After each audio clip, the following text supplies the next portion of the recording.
जदोजहद कई आहे। बेसिकली आऊं जर्नलिस्ट आहियां ऐं प्रेस क्लब उमरकोट जो उहिदेदार बि रहियो आहियां। असीं थर जा माण्हू आहियूं जेके मासूम ॿारनि ऐं मोरनि जे मौत ते बि ॾुखारा थींदा आहियूं। सो असां ते जेको सरकार इल्ज़ाम हया आहिनि इहे सभु कूड़ा ऐं बेबुनियाद आहिनि। ऐं ताज़ो वरी हींअर मुंहिंजी नंढड़ी गंगा जेका हॉस्पिटल में दाख़िल हुई उहा लाॾाणो करे वई आहे। ऐं हिकिड़े पीउ हुजण जे नाते ॾाढे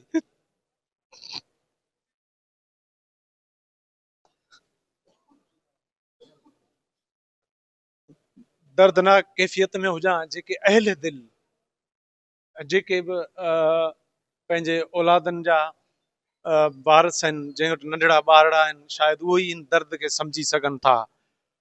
छो मुंहिंजी नंढड़ी जे विछोड़े ते जेका बि सिंध मूंखे मूंसां हमदर्दी जो इज़हार कयो आहे, ऐं पंहिंजी नंढड़ी जे विछोड़े ते मूंसां जेके हिन ॾुख में शरीक आहिनि, आउं समूरी सिंध खां तहज़ियत बि कयां थो। आरिसर साहब जे लफ़्ज़नि सां आउं नंढड़ी खे भेट ॾींदुसि त विछड़णु फितरी अमल आहे, पर विसारणु कमी न पए। गंगा तूं विछड़ी त आहीं पर मूंखां विसरंदे कोन। ऐं ॿी ॻाल्हि त मामा जिमन लिखियो हो त वठी हर हर जनम वरबो, मिठा महिराण में मिलबो। मूंखे इन सिटनि ते यकीन आहे त गंगा तूं वरी बि नओं जनम वठी वरी ईंदे ऐं मूंसां हिन महिराण में मिलंदे। सो मुंहिंजे